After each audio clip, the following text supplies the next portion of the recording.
मैं आज आप सबको पुष्प के बारे में बताऊंगी, उसके पार्ट्स के बारे में बताऊंगी, कौन सा पार्ट कहाँ होता है और क्यों आवश्यक होता है पुष्प के लिए। उसके बाद हम इसमें निषेचन की क्रिया भी जानेंगे, कैसे इसमें निषेचन की क्रिया होती है। तो आइए हम देखते हैं पुष्प के पार्ट्स को। पुष्प का ये जो भाग होता है इसे हम वृंत कहते हैं। हरा भाग जो पतला होता है ये पौधों से पुष्प को अटैचड करता है, जिससे ये पौधों से जुड़ा हुआ होता है।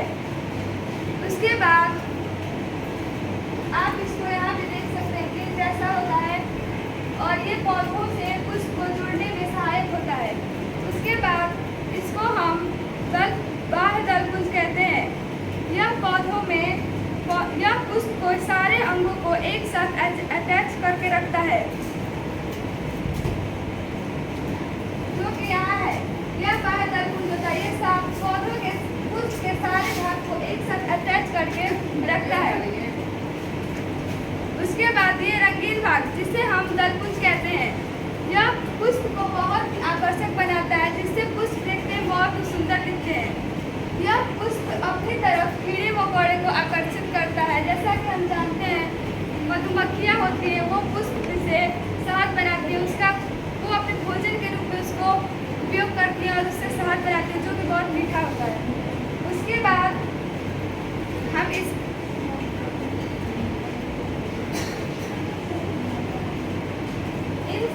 कितने दल हैं उसमें? इसमें पांच दलपुंज है। कौन सा फ्लावर ली हो? हिबिस्कस। ठीक। इसको और हम बाह्य दलपुंज को और दलपुंज को हम सहायक अंग बोलते हैं। यह पुष्प की सुरक्षा भी करता है। उसके बाद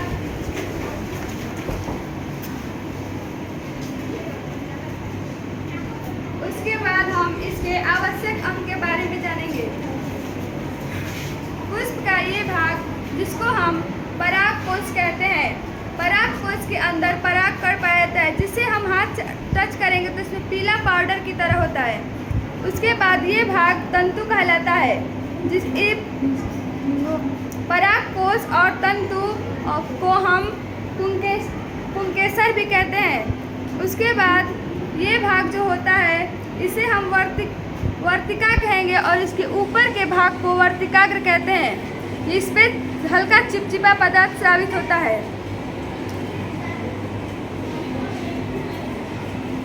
उसके बाद हम इसके अंदर के भागों के बारे में भी जानेंगे।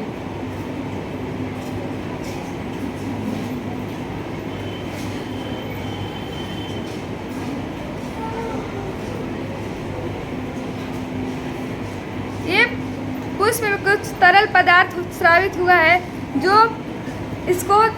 इससे आते हैं, जो परागकण इसको इसमें चिपकने में मदद करता है। ये पुष्प का अंडाशय भाग है, इसी के अंदर निषेचन की क्रिया होती है। इसके बाद इसमें कुछ छोटे छोटे